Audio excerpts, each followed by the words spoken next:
বন্ধুরা, আজকে যে স্টকটা নিয়ে কথা বলবো, এই স্টকটা তার অল টাইম হাই থেকে প্রায় 40% নিচে চলে এসছে। এই কোম্পানিটা টাটা গ্রুপেরই একটা লিস্টেড হওয়া কোম্পানি এবং খুব বেশি দিন হয়নি, মানে বছরখানেক হয়েছে এই কোম্পানিটা শেয়ার মার্কেটে লিস্টেড হয়েছে। কোম্পানি যখন লিস্টেড হয়েছিল তখন তার প্রিমিয়াম নিয়ে 1200 টাকায় লিস্টেড হয়েছিল এবং তার অল টাইম হাই লাগিয়েছিল 1400 টাকা। কিন্তু এই 1400 টাকার পরে সে কিন্তু 1400 টাকাটা ক্রস করতে পারেনি। তারপরে কিন্তু কন্টিনিউ কোম্পানি ডাউন ট্রেন্ডে রান করছে এবং ডাউন ট্রেন্ডে রান করতে করতে আজকে 800 টাকার নিচে কিন্তু এই কোম্পানির শেয়ারের দাম চলে এসছে। তো এই কোম্পানিটিতে কি এখন আমাদের ইনভেস্ট করার সঠিক সময়, নাকি আরও কিছুদিন আমাদেরকে ওয়েট করতে হবে? কারণ এই কোম্পানিটি যে সেগমেন্ট নিয়ে কাজ করে সেটা কিন্তু খুবই ফিউচারিস্টিক এবং খুবই গ্রোথ পোটেনশিয়াল সেক্টর। আমি কথা বলছি টাটা গ্রুপের রিসেন্টলি লিস্টেড হওয়া কোম্পানি টাটা টেকনোলজি। এই টাটা টেকনোলজি কি কাজ করে আগে বন্ধুরা সেটা আমরা ছোট করে জেনে নেব। এই কোম্পানিটি বিশেষ করে অটোমোবাইল, অ্যারোস্পেস এইসব সেগমেন্টেরই সফটওয়্যার এবং ইঞ্জিনিয়ারিংয়ের কাজ করে থাকে এবং তার সার্ভিস প্রোভাইড করে থাকে। কোম্পানির ক্লায়েন্ট লিস্টে কিন্তু অনেক বড় বড় কোম্পানির নাম আছে, like Airbus, McLaren, Honda, Ford, Cooper, standard ইত্যাদি। এছাড়া যে ফোর হুইলার সেগমেন্ট আছে, বিশেষ করে ইলেকট্রিক ভেহিকেল সেগমেন্ট, সেই ইলেকট্রিক ভেহিকেল সেগমেন্টে যেমন ভিনফাস্ট, টাটা মোটরস নিজে, ল্যান্ড রোভার, রেঞ্জ রোভার এবং জাগুয়ার সেগমেন্টে এই কোম্পানিটা তার সফটওয়্যার সার্ভিস কিন্তু প্রোভাইড করে থাকে। এবং রিসেন্টলি বিএমডাব্লিউ বলে যে কোম্পানিটি আছে, সেই বিএমডাব্লিউ কোম্পানির সাথে কিন্তু জয়েন্ট ভেঞ্চার করেছে এই টাটা টেকনোলজি। তো টাটা টেকনোলজি 1400 থেকে আজকে প্রায় 40% ডাউনে ট্রেড করছে। তার অল টাইম হাই তো ব্রেক করতে পারেনি, বরং অনেক নিচে চলে এসছে। তো আর কত নিচে নামবে, তো সেই ব্যাপারেই কিন্তু আজকে আমি ডিটেলসে আলোচনা করব এবং ছোট করে তার ফান্ডামেন্টালটা অ্যানালিসিস করব। তারপরেই আমরা ডিসিশন নিতে পারবো যে এই কোম্পানিতে আমাদের ফিউচারে কি করা উচিত এবং কি করা উচিত নয়। কারণ বন্ধুরা, আগামী দিনে কিন্তু ইলেকট্রিক ভেহিকেল চারিদিকে ছড়িয়ে পড়বে এবং 2030 পর্যন্ত যেতে যেতে আমাদের ভারতবর্ষের রাস্তায় কিন্তু প্রচন্ড পরিমাণে ইলেকট্রিক ভেহিকেলের চলাচল আরো বেড়ে যাবে। এখন বর্তমানে যা আছে তার কিন্তু অনেক গুণ বেড়ে যাবে, এটা আমরা বুঝতেই পারছি। কারণ প্রত্যেকটা পেট্রোল পাম্পে কিন্তু আস্তে আস্তে ইলেকট্রিক ভেহিকেলের যে চার্জিং ইনফ্রাস্ট্রাকচার সেটা কিন্তু বিল্ড হচ্ছে। সেক্ষেত্রে টাটা পাওয়ার খুব ভালোভাবে কাজ করছে, ইন্ডিয়ান অয়েল ভালোভাবে কাজ করছে, ভারত পেট্রোলিয়াম ভালোভাবে কাজ করছে, তাছাড়া সার্ভোটেক পাওয়ার আছে, মার্কারি ইভি টেক আছে। এইসব কোম্পানিগুলো কিন্তু ইলেকট্রিক ভেহিকেলের যে ইনফ্রাস্ট্রাকচার, সেই ইনফ্রাস্ট্রাকচার তৈরি করতে কিন্তু খুবইভাবে উদ্যোগী হয়ে উঠেছে। ভারত সরকারের যে ফসিল ফুয়েলের ব্যবহার কমিয়ে জিরো এমিশনের দিকে নিজেদের দেশকে এগিয়ে নিয়ে যাওয়া, সেই জায়গাতে কিন্তু এই কোম্পানিটি খুবই ভালোভাবে নিজের জায়গা তৈরি করতে পারবে বলে আমার মনে হয়। কারণ যত দিন যাবে গাড়ি কিন্তু মানে পেট্রোল ডিজেল ছাড়া কিন্তু ইলেকট্রিক ভেহিকেলে ট্রান্সফার হতে থাকবে এবং শিফট হতে থাকবে। তো ইলেকট্রিক ভেহিকেল গাড়িতে ম্যাক্সিমাম যে জিনিসগুলো চলে সেগুলো হচ্ছে সফটওয়্যার দিয়ে চলে এবং পুরোটাই কিন্তু ব্যাটারিতে চলে। তো যার ফলে সফটওয়্যারের ব্যবহার কিন্তু আগামী দিনে গাড়িতে প্রচণ্ড পরিমাণে বাড়বে এবং যে অ্যারোস্পেস সেক্টর আছে সেই অ্যারোস্পেস সেক্টরে কিন্তু প্রচণ্ড পরিমাণে সফটওয়্যারের ব্যবহার হয়। তো সেই সব জিনিসগুলোই কিন্তু এই কোম্পানি প্রোভাইড করে। এই যেমন টাটা মোটরসেরই আমি একটা গাড়ির নাম বলছি মডেলের, যে টাটা সুমো। এই টাটা সুমো কিন্তু হাইব্রিড মডেল কিন্তু বার করে ফেলেছে।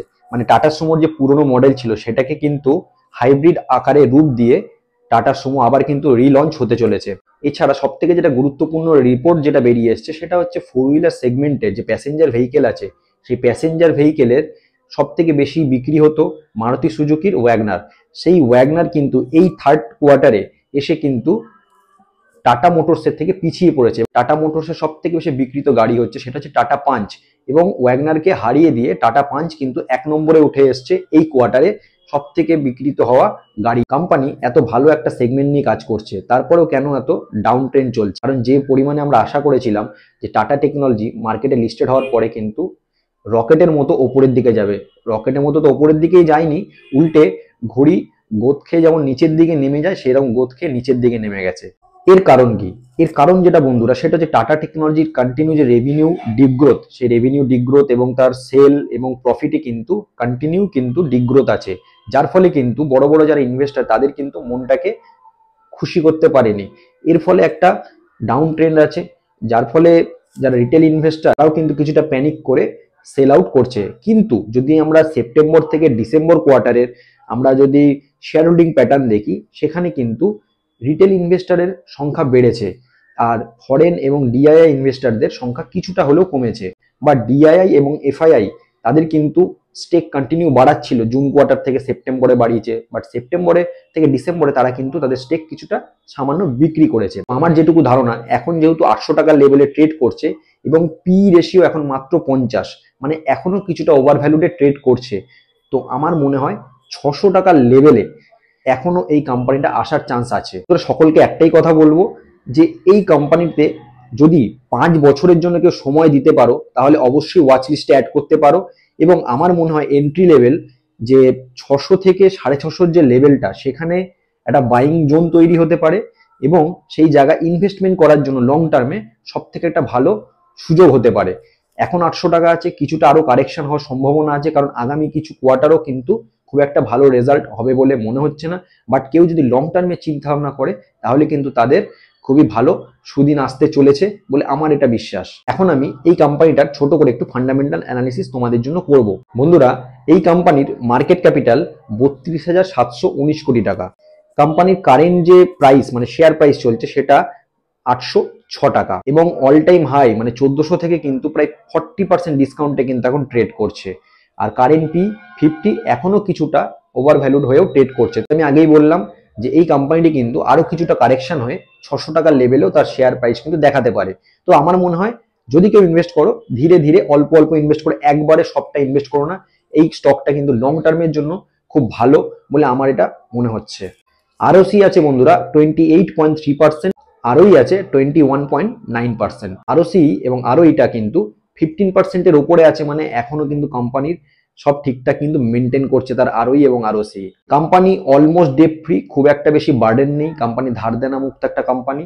তো এটা একটা কিন্তু লং টার্ম ইনভেস্টরদের জন্য খুবই ভালো, মানে শেয়ার যে আমরা নির্বাচন করি তার জন্য খুব একটা ভালো কিন্তু পয়েন্ট যে অলমোস্ট ডেট ফ্রি একটা কোম্পানি। কোম্পানি যদি আমি সেলসের রিপোর্ট যদি দেখি, কোয়ার্টারলি সেল, জুন কোয়ার্টারে কোম্পানি সেল করেছিল 1269 কোটি টাকা, আর সেপ্টেম্বর কোয়ার্টারে 1296 কোটি টাকা। তার রেভিনিউতে সামান্য জাম্প এসছে, কিন্তু প্রফিটের দিকে যদি তাকিয়ে দেখি, তাহলে প্রফিটে কিন্তু কোয়ার্টারলি ডিগ্রোথ আছে। যেমন জুন কোয়ার্টারে 162 কোটি টাকা প্রফিট হয়েছিল, সেপ্টেম্বর কোয়ার্টারে প্রফিট কমে 157 কোটি টাকা হয়েছে। এই ডিসেম্বর মানে থার্ড কোয়ার্টারের রেজাল্ট এখন আউট হয়নি, 21 জানুয়ারি থার্ড কোয়ার্টারের রেজাল্ট আউট হবে টাটা টেকনোলজির। তো তোমরা তারপরে আপডেটটা পাবে। আর যদি কেউ ইনভেস্ট করো, আমি মনে করি যে কোয়ার্টারলি রেজাল্টটা আউট হোক, তারপরে বিবেচনা করা যেতে পারে। 2023 সালে কোম্পানি সারা বছরের সেল ছিল 4,414 কোটি টাকা এবং 2024 সালে সেটা বেড়ে 5,117 কোটি টাকা, মানে ইয়ারলি সেল কিন্তু ভালো একটা জাম্প এসছে। প্রফিট 624 কোটি থেকে 2024-এ বেড়ে দাঁড়িয়ে 679 কোটি টাকায় দাঁড়িয়েছে। আর রিজার্ভ ছিল 2023 সালে 2908 কোটি টাকা, সেই জায়গায় রিজার্ভ 2024 সালে বেড়ে 3,140 কোটি টাকা হয়েছে। অ্যাসেট 5,201 কোটি টাকা 2023 সালে ছিল এবং অ্যাসেট বেড়ে 2024 সালে সেটা দাঁড়িয়েছে 5,578 কোটি টাকা। আর ক্যাশ ফ্লো 2023 সালে নেগেটিভ ছিল -385 কোটি টাকা, সেই জায়গায় কিন্তু পজিটিভ ক্যাশ ফ্লো হয়ে গেছে 2024 সালে 137 কোটি টাকা। আমরা সারা বছরের এই ব্যাপারগুলো যদি দেখি, sale, profit, cash flow, reserve, asset, এগুলো কিন্তু প্রত্যেক বছরের কোম্পানি গ্রোথে এনেছে। তো এটা একটা কিন্তু খুব ভালো পয়েন্ট হতে পারে লং টার্ম ইনভেস্টরদের জন্য। এবার চলে যাব কোম্পানির শেয়ার হোল্ডিং প্যাটার্নে।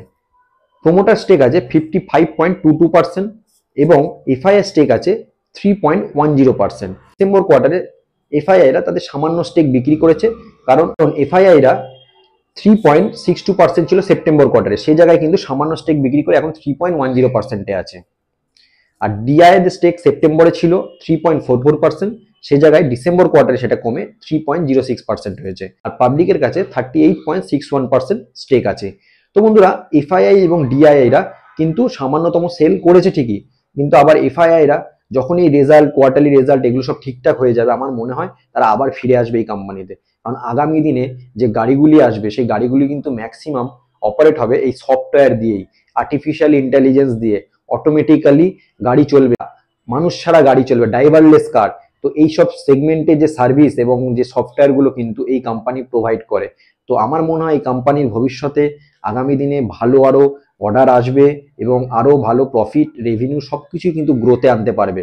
তো সেই জায়গায় আমার মনে হয় 600 থেকে 650 টাকার লেভেলে যদি যায়, একটা ভালো ইনভেস্ট করার একটা বাইং জোন তৈরি হতে পারে। সেক্ষেত্রে পিইটাও তার যে ভ্যালু, শেয়ারের ভ্যালু, সেই ভ্যালুটাও ঠিকঠাক জায়গায় চলে আসবে।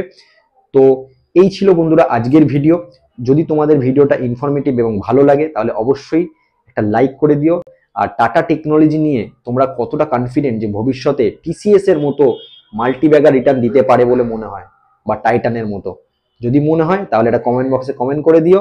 আজকে এই পর্যন্তই বন্ধুরা, দেখা হবে নেক্সট ভিডিওতে। ততক্ষণ